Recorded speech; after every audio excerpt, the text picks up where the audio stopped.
কি ব্যাপার জুলিয়া, তুমি ব্যাগ গুছিয়ে কোথায় যাচ্ছ? আমাকে তো কিছু বললে না। তুমি কোথায় যাচ্ছ? কি হয়েছে তোমার? কোথায় যাচ্ছ? তুমি কি বুঝতে পারছো না, নাকি বুঝেও না বুঝার ভান করছো?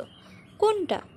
যদি না বুঝে থাকো তাহলে বলি, আমি আর তোমার সঙ্গে এক ঘরে এক বিছানায় থাকতে পারবো না। তোমার কাছে সামান্য একটি ডায়মন্ডের রিং চেয়েছিলাম, তুমি কি আমাকে তা দিতে পারছো? তা দিতে পারোনি। তুমি কি করছো? সবার সামনে আমাকে অ্যানিভার্সারিতে ফুল দিছো। আমি ফুল কি করব তোমার কাছে?